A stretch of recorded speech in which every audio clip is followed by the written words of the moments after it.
babe, has something happened? Politics. Politics can be draining, nothing more. You must not let it burden you. You are the ideal husband. Before Miss Sheffley confronts Sir Robert, there's a conversation among the background guests, reflecting a range of voices. A witty older woman, a nervous junior MP, and a progressive guest, marveling at Lady Children's charity. Lady Children's Foundation has helped our borough school immensely. They say she is the real force behind Sir Robert's success. Politics. Politics will change the world, my dear, but it's tea and women like her which keeps it winning. A cozy, refined bachelor's study, leathered armchair, and a polo. Lord Goring reclines with a newspaper in his hand. With Sir Robert behind him. Sir Robert Chiltern, my lord. Robert, this is an unexpected honor. Arthur, I need your help. She knows about shoes.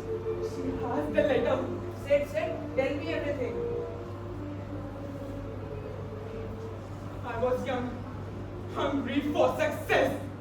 I sold a cabinet secret to Baron Ernheim. It funded my rise. But that letter is in her hands now. And now she blackmails you for political gain.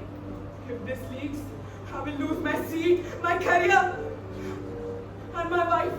Then we must ensure it doesn't. I will leave with Mrs. Shevley. Trust me, every man has chapters he wishes unwritten. But redemption isn't about erasing them. It's about choosing how the next page is penned. It is often said that every man has his prices and every woman her reasons. Today, in the heart of Chiltern's stately drawing room, past sins and present ambitions collide. The truth dances dangerously close to the flame, and at the center, love, reputation, and betrayal await their cue. Well, what a charming reunion. If there's a duel about to begin, I do hope I'm not too late for the opening shots. Arthur, always with timing of a fox and manners of a saint, though I doubt even you can salvage what's about to unfold. Robert, she knows everything. This Sue's letter, she held it over me until now. Until now, I think our real audience deserves its performance. Robert, what is she talking about? Gertrude, please, this isn't You how. betrayed the country, my dear. Sold a cabinet secret for profit, and that fortune built your noble life, your ideal marriage. Is it true? Yes, years ago, before you, before everything. But it haunted me ever since. Enough, Laura. You've had a moment. This isn't justice. It's cruelty dressed in couture. You defend him after what he's done. I defend truth and people who are more than their worst mistakes. But let's not pretend virtue is yours to wield. Do you recognize this? Vienna, 1892. You stole this. Careless then and careless now. Arthur, you wouldn't dare expose me now, would you? I would and I shall unless you return me the letter. The one you used to blackmail Sir Robert. A man's entire life hangs in your gloved hand. You're a fool, Arthur, but a dangerous one. This won't end with a letter. There, have it, burn it, bury it, pretend it all doesn't exist. But don't think the story ends with a paper. She storms out, her heels echoing through the silence. Lord Goring picks up the letter, exhales, and tucks it into his coat with a mix of relief and burden. Just then, Lady Children enters from a side door. She has overheard enough to sense the truth. Arthur, was that the letter? So it's true. The honor I loved was always a lie. No, Gertrude. The honor was real. But it was built on a single wrong turn. imagined. You made me love a man who never existed. Gertrude, yes, it's over. The threat is gone. But the truth, it leaves echoes. And what of my husband's truth? What of mine? In this room of polished mirrors, the truth breaks the stormlight, and what remains when illusion falls is what was real all along. In a world gilded by appearances, the real scandal is not in the sins of the past, but in the unforgiving light of present. As hearts tremble and honor teeters on a knife's edge, they must decide what truly is idle, a husband or the truth. All resolved. The letter is no longer a threat. Arthur, how can I A ever? fine bottle of port would be a good start.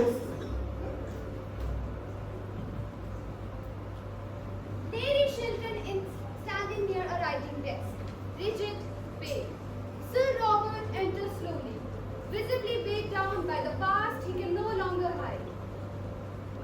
It was true then what she said, what I feared. Yes, Gertrude. It was true. That many years ago, I wrote a letter. A foolish, selfish letter. And I sold my soul for success. That letter was the beginning of everything. And your honor, your principles, the man I love, the man I believed in, was the only ever of a son. No. He was real. He was real, but he was built upon a mistake. But I've carried every day. You made me better, Gertrude. You made me bury my past so deep, it would never resurface. But you should have told me, you should have trusted me with the truth. I couldn't bear to see that look in your eyes. The look you have now. You always saw me as an ideal, a man of absolute honor. Because I needed to. I needed something unshakable. In a world that compromises so easily and nothing of perfection. Perfection! But perfection is a prison, Gertrude. You held me so hard, I couldn't breathe. I'm a man, not a marble statue.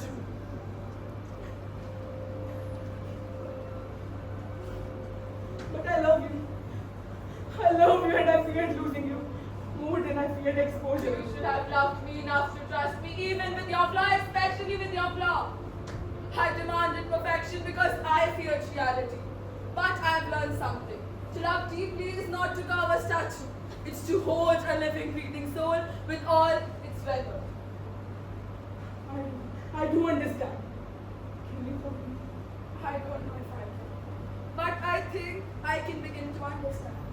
Perhaps the ideal husband is not one who has never fallen, but one who dares to rise again because truth is shared, not buried. Then let me rise. Let me rise with you. Forgiveness is the final act of love. But sometimes the only way to preserve an ideal is to allow it to be imperfect.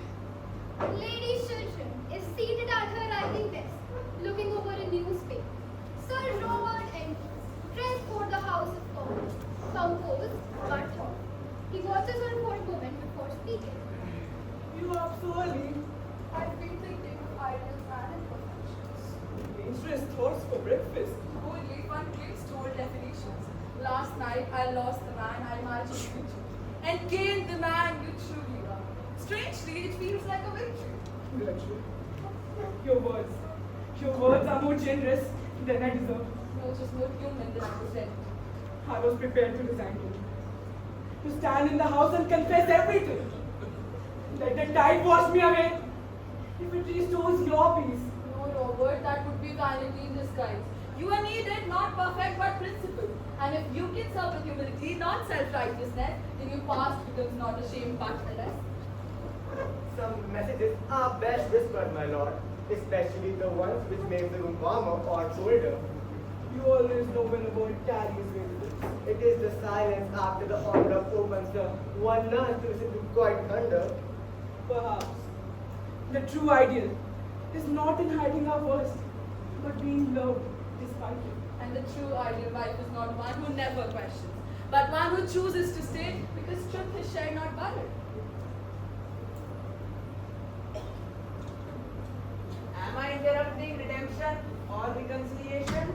And neither, you're just in time. Your speech, it's been talked about already. And you haven't even given it yet? Ah, politics. The only art where rehearsal is the performance. Well, then perhaps it's time for curtains to be up. I'm not the man you once believed me to be. But I think I'm now the man I choose to become. And in that becoming, I owe you a more than words. To my wife, who loved me as a monument, but now holds my hand as a man. To my friend, who confronted me with truth and chose not to destroy me. And to my sister, who always reminds me that life is still light-hearted enough to dance. Speaking of dancing, Lord Goring has just asked me to practice our waltz for lifelong occasions. You frighten me with your intellect, Mabel, and I find rather enjoy being frightened. You are engaged. Miraculously, yes. I believe I have been outwitted, and I find it quite delightful. You always manage to materialize at just the right moment, Bibbs. Timing, sir, timing. Like theatre or scandal. Best served before the applause. You would make a better politician than half of the Westminster. Flattery, miss. It is what politics runs on. Tea is what I run on. Will you have some? Yes, Phipps, and perhaps something sweet. It seems the morning calls for celebrations. Very good, my lady. I have joy in cup and contentment on saucer.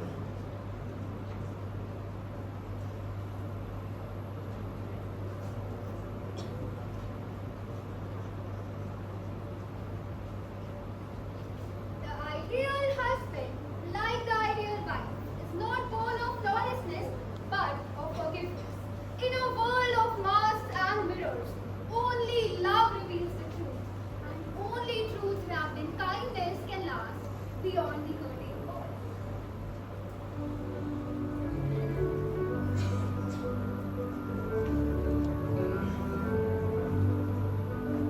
The curtain drops, the lights are low. Whispers echo where shadows grow. A fragile tale in the night unfolds of hidden fires and hearts made bold. For what is love if not the art of seeing through to someone's heart? For what is love if not the art of seeing through to someone's heart? Through scars and fears, through nights gone dark, to find a spark, to light the heart. To err is human, to forgive divine. No soul is flawless, no heart a shrine. Judge not by past nor pedestal heart, for love sees true